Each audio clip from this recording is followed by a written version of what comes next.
If you have donated and have not received your video, shoot me an email and make sure to check your junk folder. Thank you.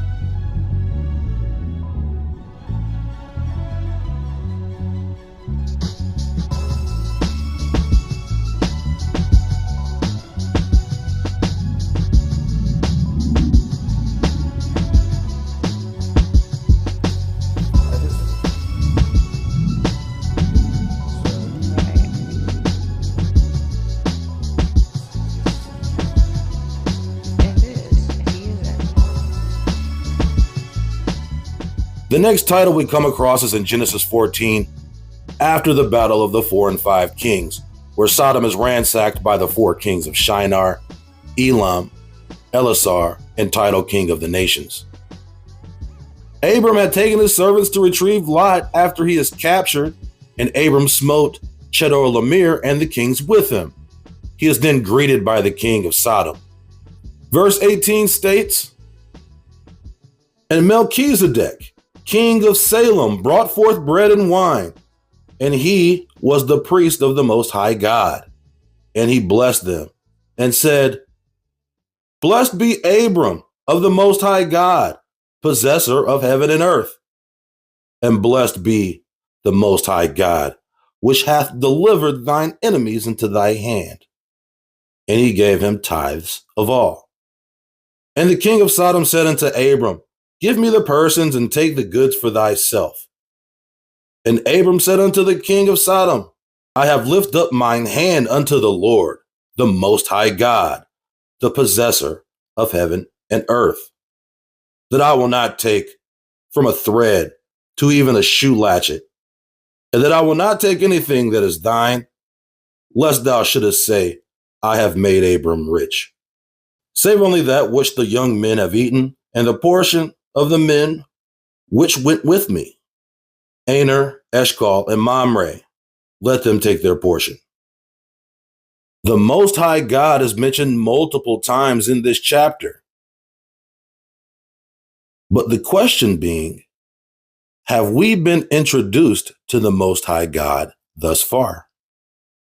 In this chapter, we can see the king of Sodom was trying to siphon the spoil, even though he had already been spoiled by the 4 kings. He was attempting to take the people who had been taken. Perhaps he was trying to take his people back. But the text doesn't say. Only that he was attempting to take the people. And the king of Sodom said unto Abram, Give me the persons and take the goods to thyself. And Abram said to the king of Sodom, I have lifted up my hand unto the Lord, the Most High God, the possessor of heaven and earth, that I will not take from a thread even to a shoe latchet, and that I will not take anything that is thine, lest thou shouldest say, I have made Abram rich. When Abram says, I lift up mine hand unto the Lord, the Most High God, the possessor of heaven and earth, are any of the entities God in Genesis 1, Lord God in Genesis 2, or Lord of Genesis 4 actually the Most High God? Or is this God different altogether? Or are they all the same God? The Hebrew designation for the Most High God is El Elyon. There are also other allusions to El Elyon and the Most High God in other books. The same entity is sometimes titled God Most High in other books, including Psalms. His dominion, as it is stated, is the possessor of heaven and earth. How do these details reflect the dominions of the lords and gods previously mentioned in Genesis? It's also important to note that the title Most High God is not capitalized, meaning the phrase is descriptive of a god, an attribute, the Most High God, as opposed to a capitalized title or name being the Most High God. In chapter 14, verse 22, the Most High God is synonymous with Lord.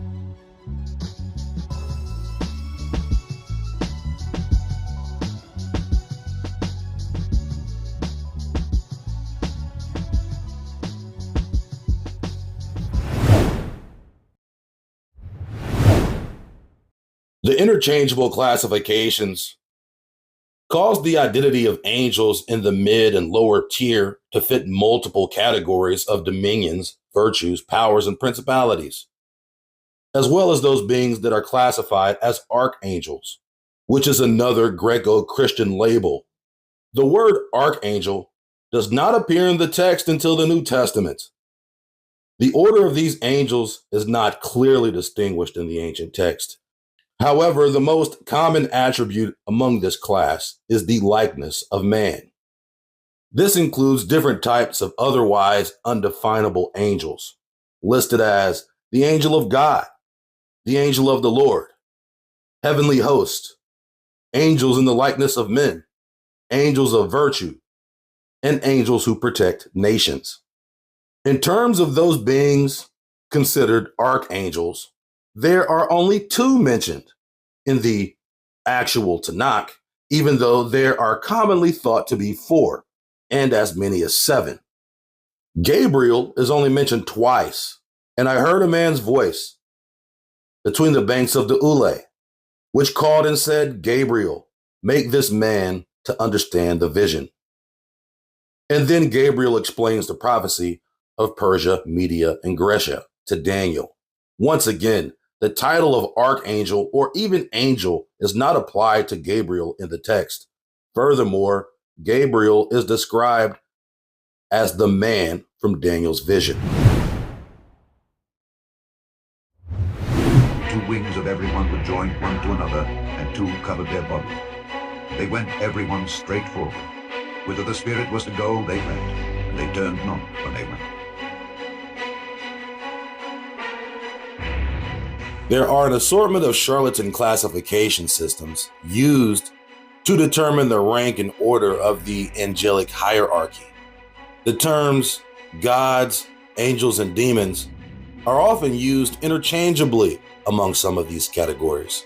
However, while angels and demons share certain similarities within the hierarchy, they are generally associated with distinct characteristics and responsibilities.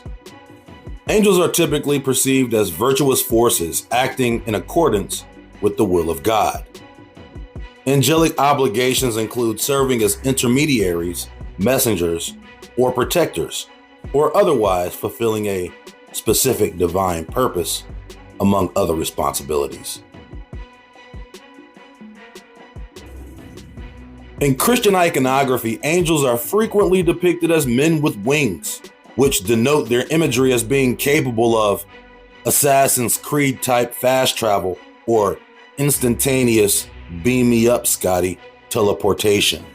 Nonetheless, there are other descriptions and representations of angels given in the ancient versions of the Tanakh and various Apocrypha that are quite different from these all too common picturizations. The term angel derives from the Greek word angelos, or plural angeloi. It should be noted that this term has its origins in Greek rather than Hebrew or Aramaic. In Hebrew, the most common equivalent is malak, which can refer to both divine and human messengers, and which generally translates as messenger. In Aramaic, the pluralized form is malakal. Furthermore, the term malak can apply to prophets who are not necessarily classified as angels.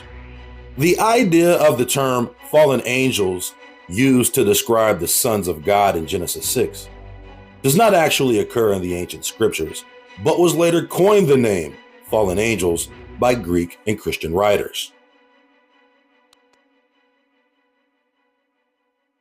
On the other hand, demons are generally perceived as malevolent entities opposing God's will and are primarily regarded as evil. The term demon itself does not appear in the ancient biblical text with that specific title.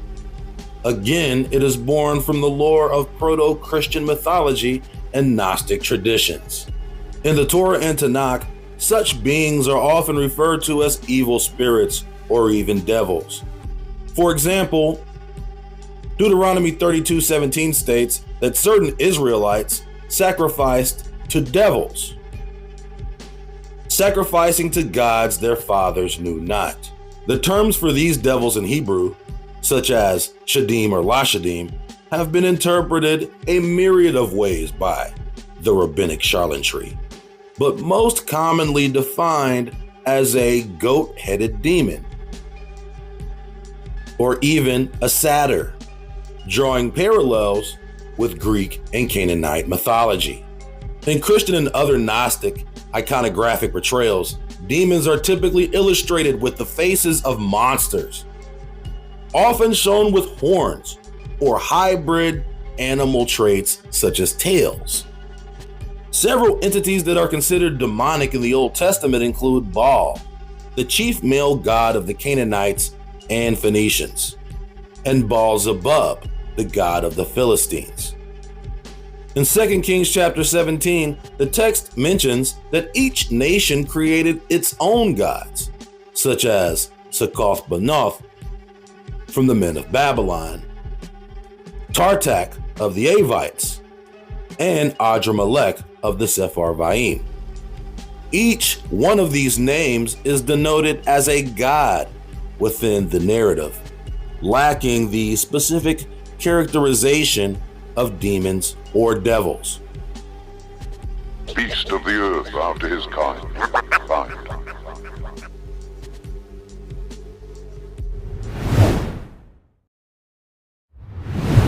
And Sarah saw the son of Hagar the Egyptian, which she had borne unto Abraham, mocking. Wherefore she said unto Abraham, Cast out this bondwoman and her son, for the son of this bondwoman shall not be heir with my son, even Isaac. Who is the son of Hagar the Egyptian? We assume it's Ishmael, but Ishmael's name is not mentioned anywhere in the chapter. If it was Ishmael, why is he never identified by name? Was Hagar a bondwoman or a maid, or Abraham's other wife?